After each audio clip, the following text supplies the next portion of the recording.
Ihr glaubt mir nicht, wo ich erst war. Ich war bei der Esoterikmesse. Keine Ahnung, was mich da geritten hat. Bin ich morgens aufwacht, hab mir gedacht, Kathi, channel deinen inneren Goldfisch. Und dann bin ich los auf die Esoterikmesse. Die Shopping Mall für Verstrahlte. War erst ein bisschen unsicher, soll ich es wirklich machen, weil, sind wir ehrlich, Esoterikmesse hat ja so ein bisschen einen zwielichten Ruf, gell, bei jeder anderen Messe. Da rennen immer Leute aus der Politik rum, bei der Esoterikmesse schwer vorstellbar. Friedrich Merz am Ayurveda-Stand. Oder beim Handlesen. Ich sehe eine kurze Kanzlerlinie. Die von Frau Merkel war viel länger. Die ging von der Hand bis zum Mundwinkel. Also ganz kleiner Tipp, wenn ihr auch zur Esoterikmesse möchtet, geht da unbedingt mit Maske rein. Die fackeln da drin so viel Räucherstäbchen ab. Ich dachte aus 2 Kilometern Entfernung, die Messehalle ist ein Kernreaktor. Und es passt ja auch, weil da strahlen ja alle so. Die sind ja so fröhlich und glücklich und freundlich. Das hat mich so aggressiv gemacht. Gott sei Dank war der erste Stand gleich der Stand mit Probebäumen zum Umarmen. Da habe ich dran gedacht, wie der Söder immer die Bäume umarmt hat und davon Bilder ins Internet gepostet hat. Da habe ich mir gedacht, ist doch auch Kacke als Baum. Kann ja nicht mal weglaufen oder MeToo rufen. Bin dann ganz schnell weiter zum nächsten Stand. Da gab es nämlich Traumreisen für 150 €.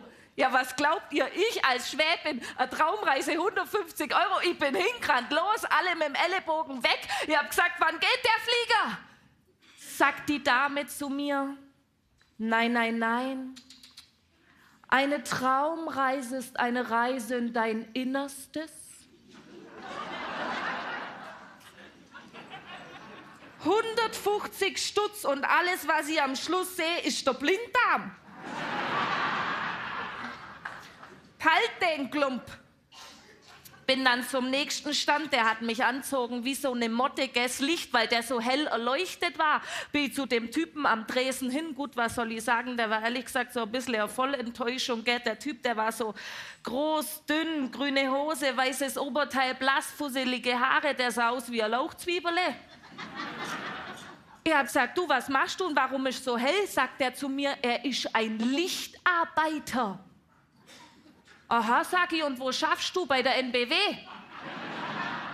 Na, sagt er, nein, da geht's um die Plejaden, die galaxische Zwischenwelt. Ich hab gesagt, Kollege, nimm's mir nicht übel, aber ich kenne mich gar nicht aus mit dem Star Wars. Da meinte der, ich kann mich auch zu einer Lichtarbeiterin ausbilden lassen. Dann habe ich mir gedacht, gut, wenn ich danach irgendwie erleuchtet bin, warum nicht? Ich sag, was kostet der Spaß? Sagt der 3.110 €. Da habe ich natürlich gerechnet. 3.110 €, um Lichtarbeiterin zu werden. 3.110 €, da bekomme ich bei mir in Weißenhorn ca. 450 Caipirinhas. Und da reichen mir schon 5 am Abend, dass ich am nächsten Morgen das Licht als sehr viel intensiver empfinde.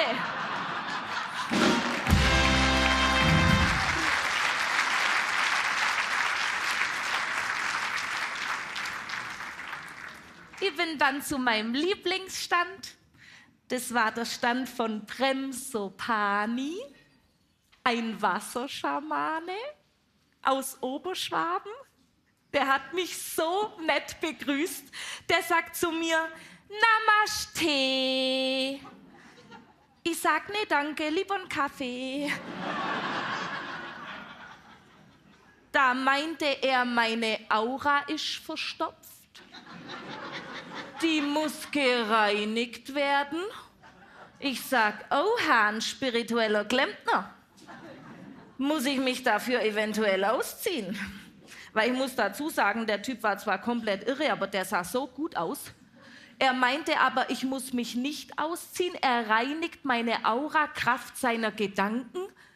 Ich sag, das heißt, du denkst an meine Aura und reinigst die dann so? Sagt er, ja. Ich sag, Kollege, tu mir einen Gefallen und denk mal ganz, ganz fest an meine Küche.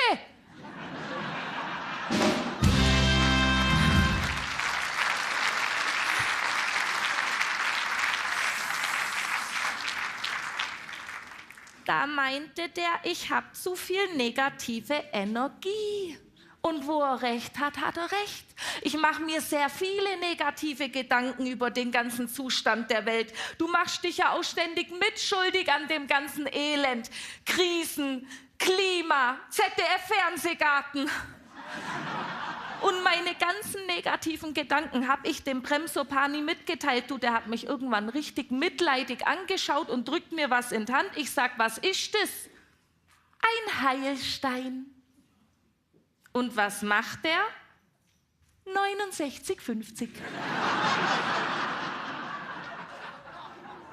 Plus Mehrwertsteuer. Nein, ich meine, was der mit mir macht. Ja, der befreit dich von den negativen Energien. Also ich sag mal so, die negativen Sachen sind natürlich immer noch da, aber ich habe mein Steinle immer dabei, auch heute Abend, und ich kann es euch nur empfehlen, ja, mit einem Heilstein im Bierglas kriegst du keinen Kater. Ja, wenn du den verschluckst, hast du ganz andere Probleme. Danke!